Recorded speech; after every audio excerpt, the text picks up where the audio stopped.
અમદાવાદમાં 12 જૂન 2025ના રોજ સર્જાયેલી વિમાન દુર્ઘટનાને ભલે 1 વર્ષ થવા આવ્યું હોય, પરંતુ આ દુર્ભાગ્યપૂર્ણ દુર્ઘટના સાથે સંકળાયેલા લોકોના માનસપટ પરથી આ ઘટનાની કરુણ યાદો કદાચ ક્યારેય નહીં ભૂલાય। આવી જ કઠોર યાદોમાં ઝૂરતા અમદાવાદના સુરેશભાઈ અને સીતાબેનની પણ કહાની છે, જેમણે પોતાના 15 વર્ષના વહાલસોયા દીકરાને ગુમાવ્યો છે। મેઘાણીનગરમાં ચાની કીટલી ચલાવતા સીતાબેન અને ઓટો રિક્ષા ચલાવતા સુરેશભાઈનો દીકરો આકાશ હવે આ દુનિયામાં નથી, પરંતુ તેની અઢળક યાદો પરિવાર પાસે રહી ગઈ છે। આકાશ તે સમયે તેમની માતા સીતાબેનને ટિફિન આપવા માટે આવ્યો હતો અને તેને વિમાન દુર્ઘટના રૂપી કાર્ડ આંબી ગયો। તેને બચાવવા માટે સીતાબેન પણ દાઝી ગયા હતા।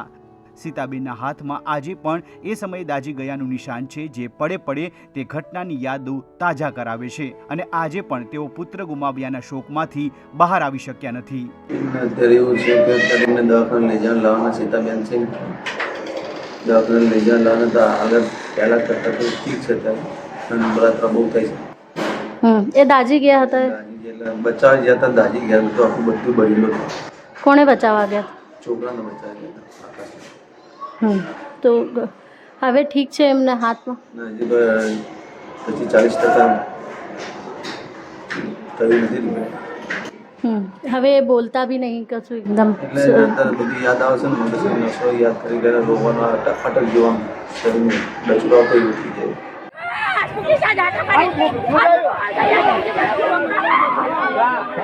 પુત્રની અંતિમ પળો સાથેનો એ દિવસ યાદ કરતા આકાશભાઈના પિતા સુરેશભાઈની આંખો ભરાઈ જાય છે। સુરેશભાઈ તે દિવસે દીકરા આકાશને મેઘાણીનગરમાં ચાની કેટલી ચલાવતા તેમની માતા સીતાબેનને ટિફિન આપવા મોકલ્યો હતો અને પોતે એક પેસેન્જરને શાહીબાગ ઉતારવા ગયા। પેસેન્જરને ઉતારીને તેઓ શાહીબાગ વિસ્તારમાં જ બેઠા હતા, ત્યાં તેમને ધુમાડાના ગોટે ગોટા ઉડતા જોયા। શરૂઆતમાં તેમને લાગ્યું કે ક્યાંક બોમ્બ બ્લાસ્ટ થયો હશે અને તરત જ તેઓ તે પત્નીની ચાની કીટલીવાળી જગ્યા પર પહોંચ્યા તો ત્યાં ભીષણ આગ લાગેલી હતી। દરમિયાન તેમના ભત્રીજાનો ફોન આવ્યો અને દીકરાના મૃત્યુના સમાચાર મળતા જ સુરેશભાઈ ભાંગી પડ્યા। એવું હતું કે હું ઘેર હતો, બાબુ બી ઘેર હતો, છોકરો બી, અને મમ્મી ચાની કેટલી પર ચલાવી હતી, ત્યાં આગળ ચાની કેટલી ચલાવતી હતી। છોકરાને કીધું મેં કે ફટાક તું ટિફિન આપી આપતા મમ્મીને, હું ઓટો રિક્ષા ચલાવું છું। તો મને પેસેન્જર મળ્યા તો હું શાહીબાગ પેસેન્જર ઉતારવા ગયો અને છોકરાને ટિફિન લઈને હોટલે મોકલ્યા। પણ છોકરા એને ટિફિન લઈને મમ્મીને ખવડાવતો હતો, હું પેસેન્જર ઉતારી અને ત્યાં બેઠો હતો શાહીબાગની અંદર, રિટર્ન થયો પાછો। હવે જેવો ગારે એવો બોમ્બ બ્લાસ્ટ થયો તેવા કારા કારા ધુમાડા નીકળ્યા। મેં કીધું આનું કોઈ ના જાય ને આવો મતલબ ધુમાડો નીકળે, એટલે મેં કીધું કોઈ બોમ્બ બ્લાસ્ટ થયો તો શું થયું? મેં કીધું નજીક મચ્છર કે દૂર છે નહીં, ઇમરજન્સીમાં આ જવું પડશે। મેં ત્યાં રિક્ષા ડાયરેક્ટ કિક મારી, ડાયરેક્ટ ત્યાં આવી ગયો, ડાયરેક્ટ કિટલી પર ગયો તો ત્યાં કિટલી પર જ ખાલી બોમ્બ આગે આગ હતી, એવા ધુમાડા નીકળતા હતા કારણ કે ત્યાં જઈ જ ન શકે। એટલામાં મારા ભત્રીજાનો ફોન આવે, મને કહે કાકા ક્યાં છે? મેં કીધું હું અહીં જ છું, કિટલી પર ચાલી મેં કહે કાકા ક્યાં છે? મેં કીધું હું અહીં જ છું, તું ક્યાં છે? તો હું પાછળ છું કે પાછળના રોડ ઉપર, હું આ ઘોડા કેમના રોડ ઉપર હતો, એટલે પેલી બાજુના રોડ ઉપર હતા। તમે કહ્યું તાર કાકી નહીં? મેં કહ્યું મને કે મારી કાકીને કે શિવિર મોકલ્યા। તમે કહ્યું ગડુ ક્યાં છે? એટલે આકાશના મને ગડુ કહીને બોલાય।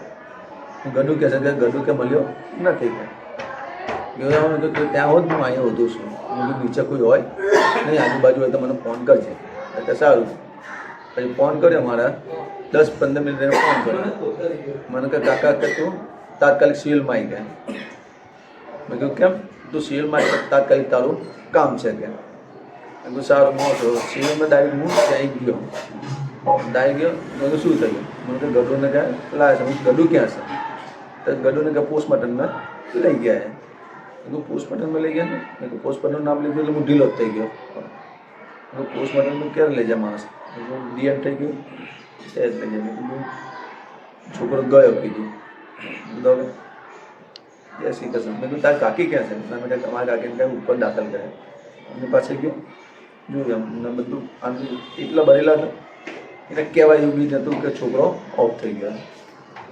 ડાયરેક્ટ ગયો એમની પાસે, જોયું મેં કહ્યું મને કહે ગડુ ક્યાં છે? મેં કહ્યું ગડુ હજી હું જોઉં છું ને તો સમાચાર લઈને તને કહું છું। પોસ્ટમોર્ટમમાં ગયો તો છોકરાને બોડી અંદર મૂકી દીધી, પોલીસવાળા અંદર જવા જ નહોતા દેતા।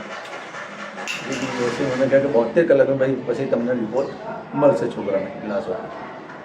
સારું પછી 4 દિવસ સુધી અમે ત્યાં પડી જ ગયા. 72 કલાકે મારા ઘેરથી અંદર હતા, આખું પરિવાર ત્યાં ને ત્યાં 4 દિવસ સુધી અમે ત્યાં જ પડી ગયા.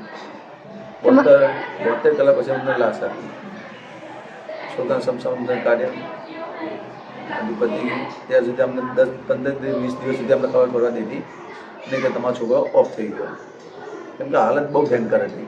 આકાશની યાદમાં તેમના માતા પિતાએ ઘરમાં એક મંદિર પણ બનાવ્યું છે અને દરરોજ સવાર સાંજ દીવાબત્તી પણ કરે છે. 8મા ધોરણમાં ભણતા 15 વર્ષના આકાશનું સપનું ભણી ગણીને એક સારી નોકરી મેળવવાનું હતું.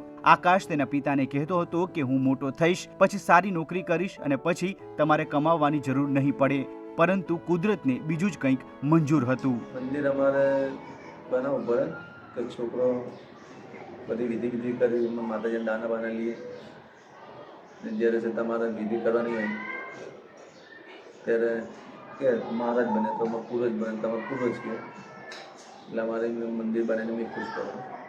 અમે વિધિ કરી બને આ 12 તારીખે અમે ખીચડીના ભજન રાખવાના છે. 12 મહિનામાં એક તહેવાર તો 12 મહિનામાં કરવા જ પડે. અચ્છા, કેટલા વર્ષનું હતું, શું કરતું હતું, એનું સપનું શું હતું?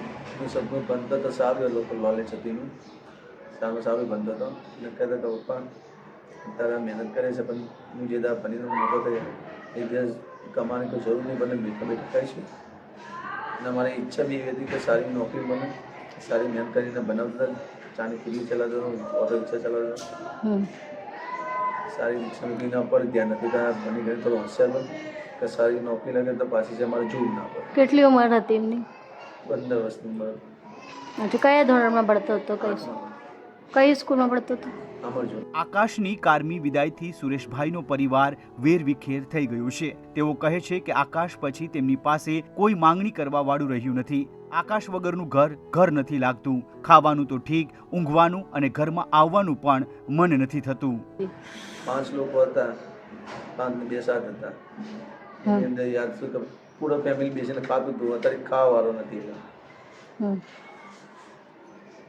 કહેતા કે પપ્પા લેતો આ લેતા ખાવાનું તેમ થાય એટલે રિક્ષા લઈને એટલે પપ્પા ક્યાં લેતા હવે મંગાવવા વાળો કોઈ નથી.